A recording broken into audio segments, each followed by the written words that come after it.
నమస్తే, welcome to Rudra TV. Team India versus England మధ్య జరిగిన 4వ టీ20 మ్యాచ్ భారత అభిమానులకు మరోసారి తీవ్ర నిరాశను మిగిల్చింది. ఇప్పటికే వరుసగా 2 మ్యాచ్లు కోల్పోయిన భారత్ కు ఈ మ్యాచ్ డూ ఆర్ డై గా మారిన బ్రిస్టల్లోని కౌంటీ గ్రౌండ్ వేదికగా జరిగిన పోరులో పూర్తిగా తేలిపోయింది. రాత్రి 10 గంటలకు ప్రారంభమైన ఈ మ్యాచ్ లో టాస్ అనంతరం మొదట బ్యాటింగ్ చేసిన టీమిండియా నిర్ణీత 20 ఓవర్లలో 7 వికెట్ల నష్టానికి కేవలం 158 పరుగులు మాత్రమే చేసింది. కెప్టెన్ శ్రేయస్ అయ్యర్ ఒంటరి పోరాటం చేస్తూ అద్భుతమైన 80 పరుగులు సాధించి జట్టును గౌరవప్రదమైన స్కోరుకు చేర్చేందుకు ప్రయత్నించినా మిగతా బ్యాటర్ల నుంచి ఆశించిన సహకారం లభించలేదు. ముఖ్యంగా ఓపెనింగ్ బ్యాటర్ వైభవ్ సూర్యవంశీ మరోసారి విఫలమవ్వడం భారత జట్టుకు పెద్ద దెబ్బగా మారింది. కేవలం 15 పరుగులకే జోఫ్రా ఆర్చర్ బౌలింగ్ లో భారీ షాట్ ఆడే ప్రయత్నంలో క్యాచ్ ఇచ్చి పెవిలియన్ చేరాడు. ఇదే వరుసగా అతను ఆర్చర్ చేతిలో చిక్కుకోవడం అభిమానులను తీవ్ర నిరాశకు గురిచేసింది. అనంతరం 159 పరుగుల లక్ష్యంతో బరిలోకి దిగిన ఇంగ్లాండ్ బ్యాటర్లు భారత బౌలర్లకు ఏమాత్రం అవకాశం ఇవ్వకుండా దూకుడుగా ఆడారు. కేవలం 1 వికెట్ మాత్రమే కోల్పోయి లక్ష్యాన్ని అలవోకగా ఛేదించి 9 వికెట్ల భారీ తేడాతో ఘన విజయం సాధించారు. దీంతో 5 మ్యాచ్ల సిరీస్ లో మరో మ్యాచ్ మిగిలి ఉండగానే ఇంగ్లాండ్ సిరీస్ ను సొంతం చేసుకుంది. అయితే మ్యాచ్ ముగిసిన తర్వాత అందరి దృష్టి వైభవ్ సూర్యవంశీపైనే పడింది.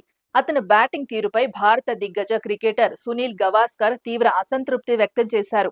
ప్రసార సమయంలోనే గవాస్కర్ మాట్లాడుతూ వైభవ్ ప్రతి బంతిని సిక్సర్ కొట్టాలనే ఆలోచనతోనే క్రీజులోకి వస్తున్నట్లు కనిపిస్తున్నాడని, టీ20 అంటే ప్రతి బంతిని గాల్లోకి లేపడం కాదని, పరిస్థితిని అర్థం చేసుకుని బంతిని చూసి ఆడటం నేర్చుకోవాలని సూచించారు. ఐపీఎల్లో ఆడిన విధానాన్నే అంతర్జాతీయ క్రికెట్లో కూడా కొనసాగిస్తే అదసలు సరైన విధానం కాదన్నారు. జోఫ్రా ఆర్చర్ వరుసగా షార్ట్ పిచ్ బంతులు వేస్తున్నాడని తెలిసి కూడా అదే ఉచ్చులో పదే పదే చిక్కుకోవడం బ్యాటర్లో మార్పు లేకపోవడాన్ని చూపుతోందన్నారు. కళ్లు మూసుకొని బ్యాట్ ఊపితే అంతర్జాతీయ స్థాయిలో విజయాలు సాధించడం అసాధ్యమని, అలాంటి ఆట తీరుతో భారత జట్టుకు ఉపయోగం ఉండదని తీవ్ర వ్యాఖ్యలు చేశారు. అంతేకాదు, జట్టులోని బ్యాటింగ్ కోచ్ పై కూడా గవాస్కర్ ప్రశ్నలు సంధించారు. ప్రత్యర్థి బౌలర్ల వ్యూహాలను ఎలా ఎదుర్కోవాలో యువ ఆటగాళ్లకు శిక్షణ ఇవ్వడం కోచ్ బాధ్యత కాదా అని ప్రశ్నించారు. ఒకే తప్పును వరుసగా 3-4 మ్యాచుల్లో చేస్తుంటే దాన్ని సరిదిద్దకపోవడం ఆశ్చర్యంగా ఉందన్నారు. ముఖ్యంగా ఆర్చర్ బౌన్సర్లను ఎదుర్కొనే టెక్నిక్ పై వైభవ్ కు ఎలాంటి మార్గనిర్దేశం చేసినట్లు కనిపించడం లేదని విమర్శించారు.